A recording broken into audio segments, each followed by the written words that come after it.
Can you spell recycle? RECY, recycle. Wait, I'm a good speller.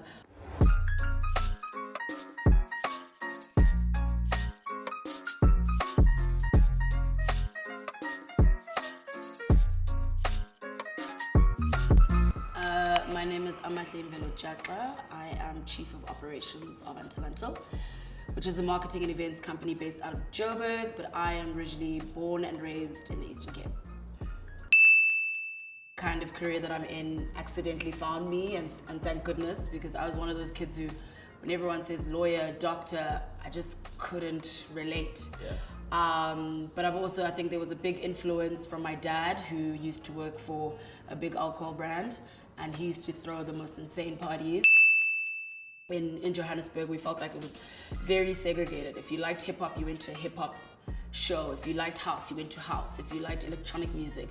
And we felt we were dynamic human beings who included every single aspect of that kind of person. And so why not put it together?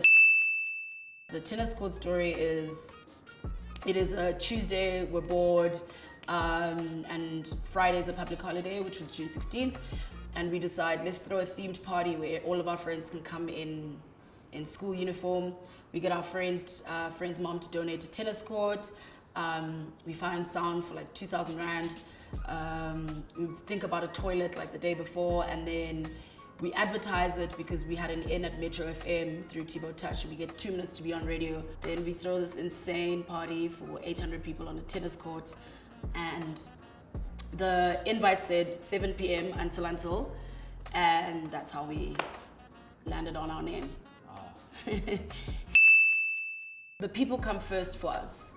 There's a lot of event organizers, and to each their own, who look at profits first, or who, when putting together a lineup, for example, just want big names and they know that's going to sell tickets.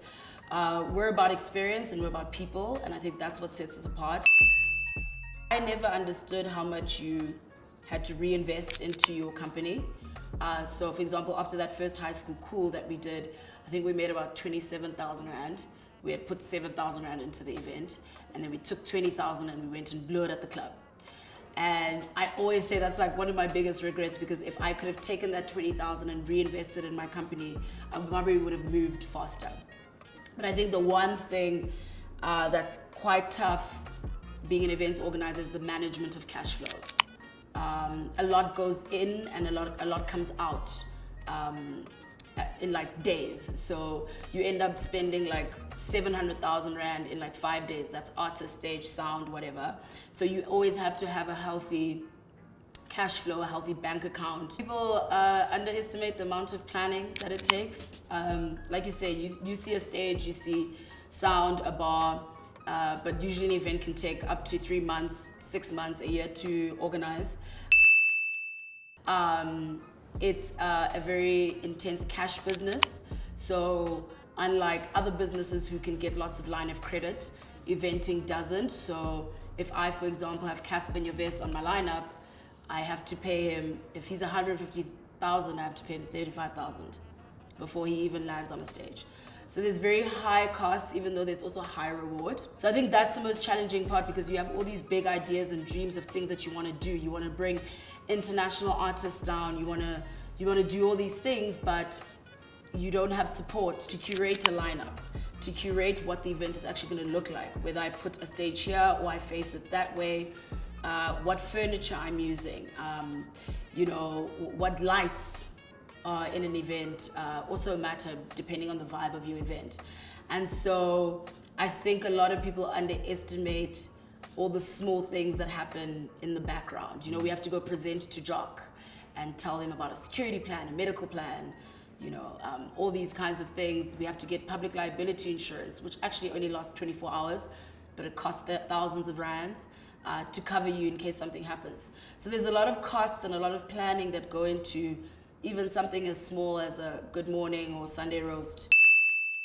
I think a mistake that people in events always make is, attaching a number and then going with that number to a brand and saying, I need 100,000.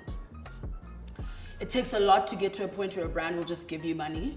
If you ask brands for assets, more than you ask a brand for money, they're more willing to play with you, right? So if you go and you say, I'm going to SAB, for example, and instead of saying I need 100,000, I'm going to say I need 30,000, but can you do my staging?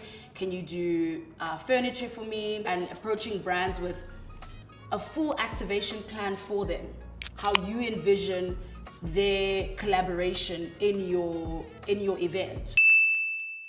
My company is run completely digitally, so unless we're signing contracts, and that's few and far between, everything of ours is done in terms of accounting, it's done on a system digitally. Our entire company, we run it on Google Drive. So you could say that we are very much a paperless company in terms of sustainability. There's the element where we've gone very cashless, and we were pushed more towards cashless with the pandemic, where we wanted to avoid a lot of exchange of money between bartenders, between door girls, kind of have that element. So we've introduced the cashless system where you have your card and you just tap it on the machine and you put it back. People's faces. Seeing people's faces and just like the light that they have in their eyes, putting kids on, like these new and upcoming DJs, because as much as we're focused on big names, we fill a lot of our lineup with smaller kids who probably would never have gotten the chance to DJ at a big event. The reason I do what I do is to continuously bring happiness and joy and fun through different experiences, if I can just sum it up like that. I'm gonna ask you to spell some things for me. Okay, cool. Is that cool? Yeah, okay. Okay. Can you spell recycle? R-E-C-Y, recycle. Wait, I'm a good speller. R-E-C-Y-C-L-E. S-U-S-T-A-I-N-A-B-I-L-I-T-Y. Yes. That's correct. Reduce, reuse, recycle.